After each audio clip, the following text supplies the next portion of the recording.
So the process for filming for the pro part was pretty long. I'd say it was the longest I've taken on any project I've done, and that pretty much made it a little bit less stressful. So that was nice. I mean, always at the end of a project it gets a little bit stressful because you're trying to wrap it up and you want certain things, but overall just less stressful and got to take my time, which was nice.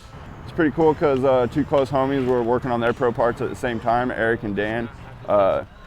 Just basically cool to go out with them, just like a normal session, but have you and Z there is, a little bit extra motivation, and two dudes I love to ride with, so it makes the process nice. Biggest battle, every fucking clip I film is a battle, man. It's either one and done or a battle, but biggest battle was probably the half cab thread the needle. It just took forever, man, just to get to squeeze through there and figure out where I was and like feel out the spot. So definitely the biggest battle. I think Z said it was like 80 or 90 tries, so it sucked. The dollhouse like playground thing was yeah, that was a battle too, just because it was so short.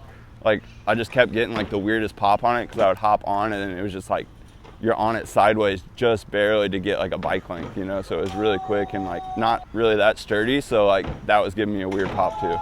Dude, I was like hitting the eject on that one a couple times for sure. When I wasn't working on the pro part, did a couple different projects with Fit. We did a Hoodbird promo, and then we did a Horror Pictures, the Halloween video.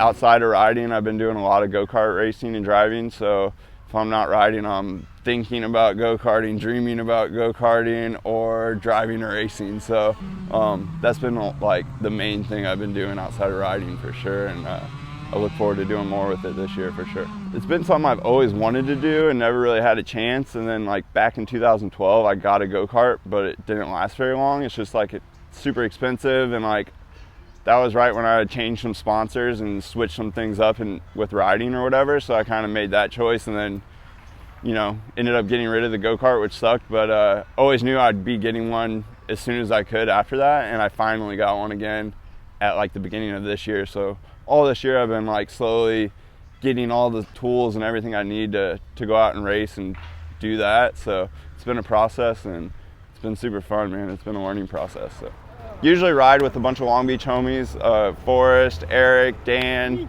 all my roommates, Evan, Josh, Travis, Cody. Then a bunch of Fit homies are always around, so Tony and all those dudes. Began just moved to Long Beach, so that's cool. I'll be riding with him more. Whoever else you run into in Long Beach, there's always someone around, so you don't necessarily have to hit someone up, and before you know it, there's going to be 10 people in the session just from gathering people from pedaling down the street. So the Hoodbird love just comes from being a kid and hearing stories from my family about my dad having one when he was younger, and then he had sold it off, and eventually he ended up buying it back as like I was a teenager.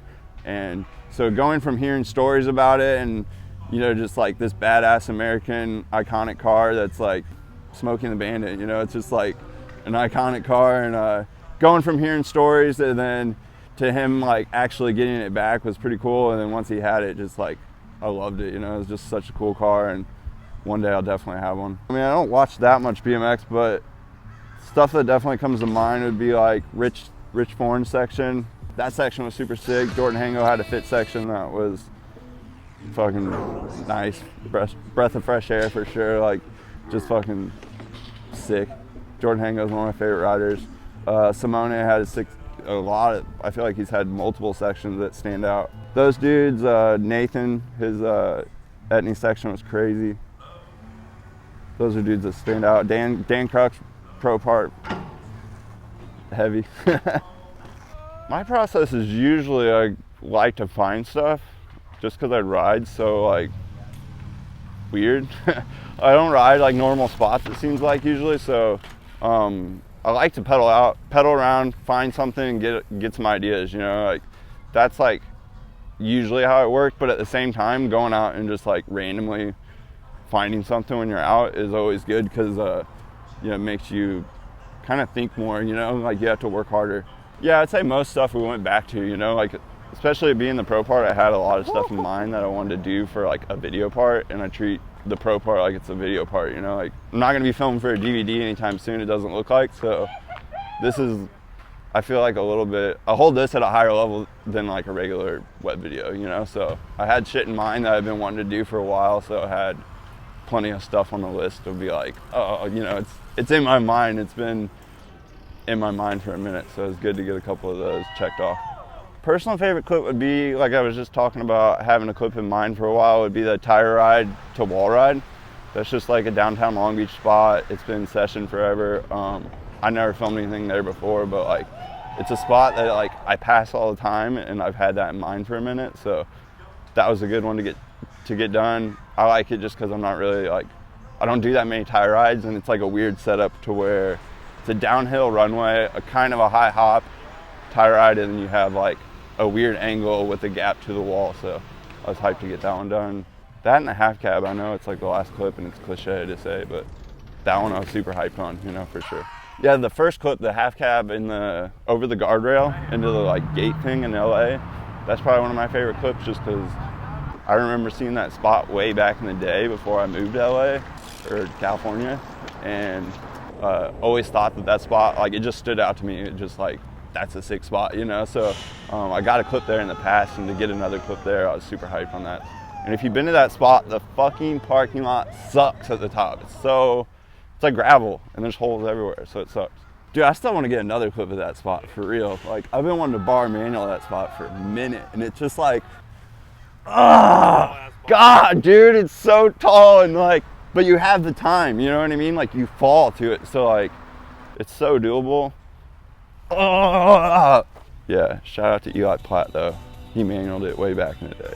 That's like the first clip I saw there, and I was like, ooh, that spot is sick. But yeah, Ree got fucked up at that spot trying to hop over the guardrail with Smith. There's a fence like right next to the ledge that kind of sticks out, and he got like tangled up, tried to jump out, and just like got sent all the way to the bottom. Like I couldn't even watch. Like as soon as I saw him getting tangled, it was just all bad, so I just turned around. Like, fuck that, I can't watch. But yeah, he was like moving real stiff for a couple of days. Scariest clip. I'd say the scariest clip was probably the half cab thread the needle, just because there was so much shit going on. It was just a mind fuck, you know. It was scary and a mind fuck, so that one was all around the scariest, I'd say. I just really didn't want to fucking hit my head. I wanted to wear a beanie because I was like, yo, that'll at least, I know it won't actually protect me, but at least then in my mind I'll be like, oh, it's cool, I got a little padding. But I remember it taking so long, like it was so hot. Yeah, there's no way I was wearing a beanie. Yeah, for sure. So many clips, I feel like. But one in particular got away that we went, you know, on multiple missions specifically for that clip.